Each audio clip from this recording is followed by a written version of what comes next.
나의 임금님이신 하나님, 내가 주님을 높이며 주님의 이름을 영원토록 송축하렵니다. 내가 날마다 주님을 송축하며 영원토록 주님의 이름을 송축하렵니다. 주님은 위대하시니 그지없이 찬양받으실 분이시다. 그 위대하심은 측량할 길이 없다. 주님께서 하신 일을 우리가 대대로 칭송하고 주님의 위대한 행적을 세세에 선포하렵니다. 주님의 찬란하고 영광스러운 위엄과 주님의 놀라운 기적을 내가 가슴 깊이 새기렵니다. 사람들은 주님의 두려운 권능을 말하며 나는 주님의 위대하심을 선포하렵니다. 사람들은 한량없는 주님의 은혜를 기념하면서 주님의 의를 노래할 것입니다.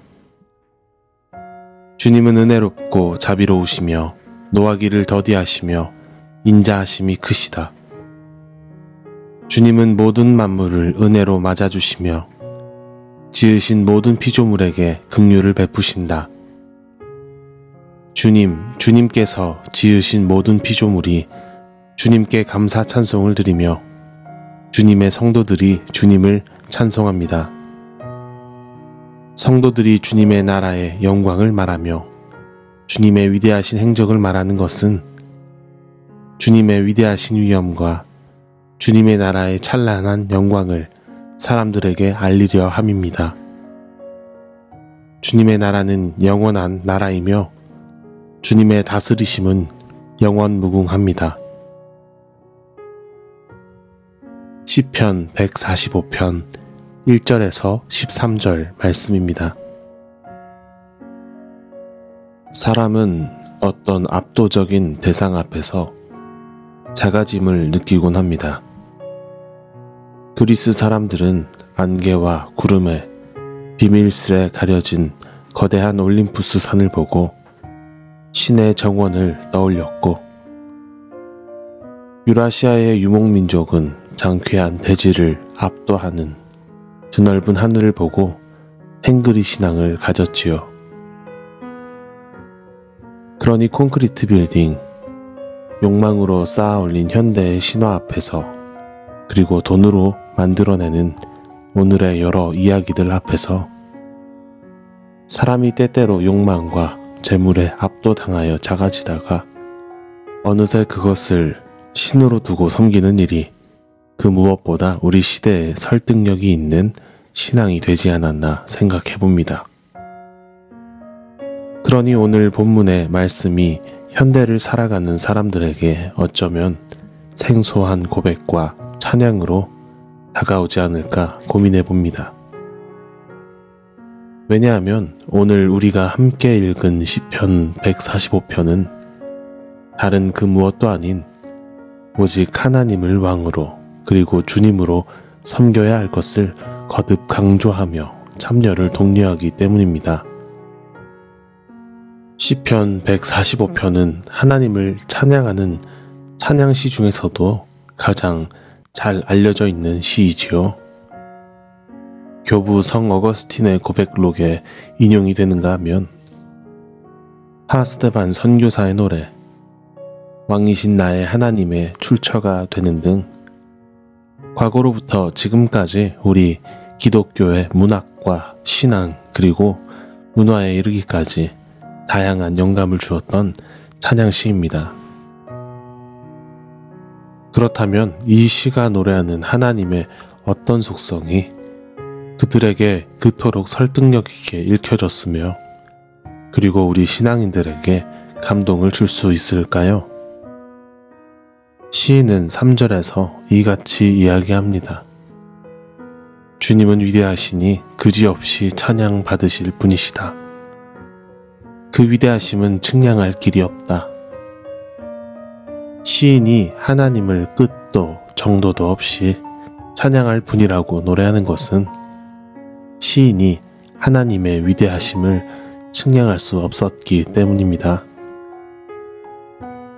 하나님의 위대하심의 능력과 범주가 시인의 이해와 논리와 경험을 아득히 벗어난 분이시기 때문입니다.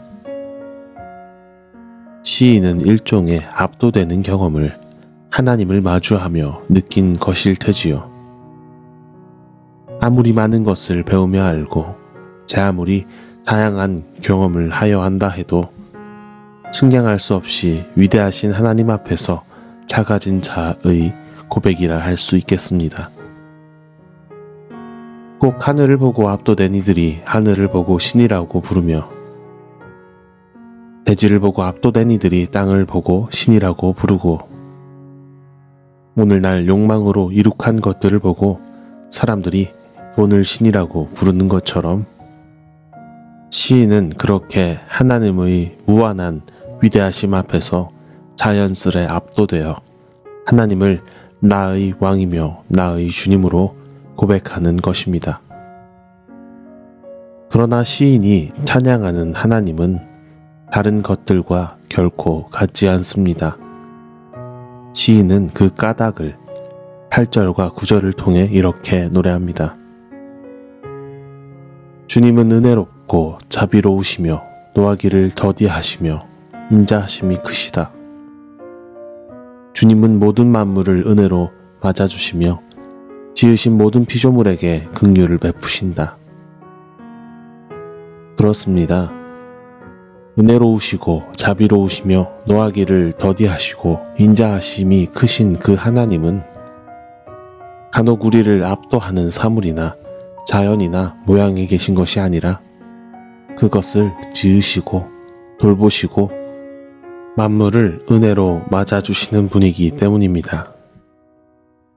그러므로 시인의 개인적인 노래 예컨대 2절의 내가 날마다 주님을 송축하며 라는 찬송의 주체는 4절에 이르러선 우리가 대대로 칭송하고 라는 구절로 곧 우리의 노래가 되며 다시 우리의 노래는 10절에 이르러 모든 피조물이 주님께 감사 찬송을 드리며 라는 구절로서 모든 피조물들의 노래로까지 넓혀집니다. 우리는 많은 순간 무언가에 압도되곤 합니다. 내가 알 수 없는 일들에 내가 경험하지 못한 일에 압도되어 그 순간을 모아 나의 하나님을 만들어내곤 합니다.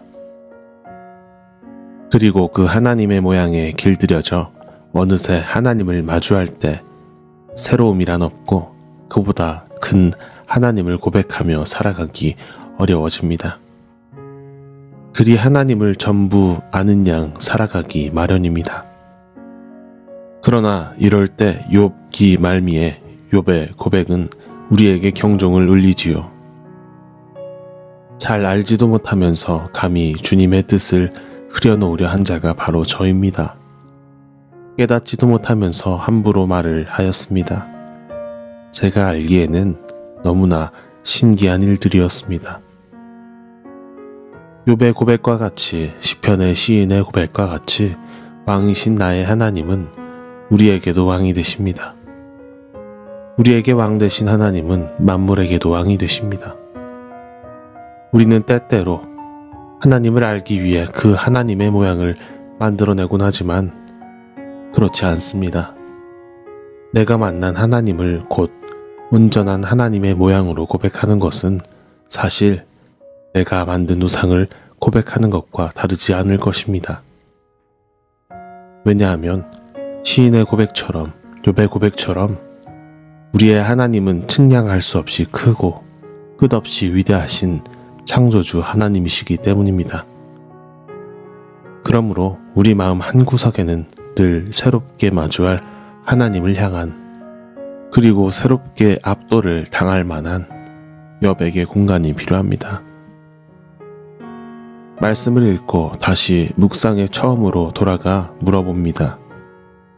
우리는 무엇에 압도되며 살아가고 있는지요? 콘크리트 높은 건물을 보고 많은 사람들에게 잘 알려진 명망 높은 사람을 보고 드넓은 자연을 보고 혹은 욕망으로 쌓아 올린 현대의 신화를 마주하고 작아지고 있는지요? 혹 우리는 나는 그들을 신으로 만들어 섬겨 의존하지는 않았는지요?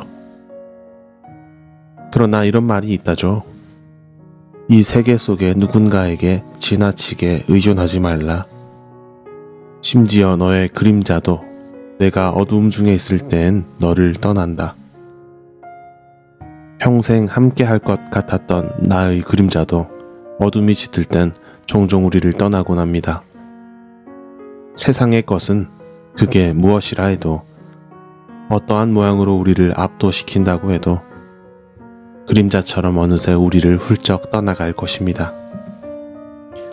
하오니 여러분, 우리 오늘을 살아갈 때 그 모든 것을 창조하신 하나님을, 그림자마저 돌보시는 하나님을 찬양합시다. 왜냐하면 우리 그리스도인은 무한한 하나님의 무한한 사랑으로 이 세상이 창조되었고 보살핌을 받는다는 것을 믿고 바라보는 사람들이기 때문입니다. 그러므로 우리 다른 그 무엇이 아니라 셀 수 없는 사랑에 압도되어 작아지고 사랑을 말하고 사랑을 행하여 만물과 함께 하나님을 찬송하길 소망합시다. 주님의 나라는 영원한 나라이며 주님의 다스리심은 영원 무궁할 것이기 때문입니다. 17절 말씀으로 마무리합니다. 주님이 하시는 그 모든 일은 의롭다.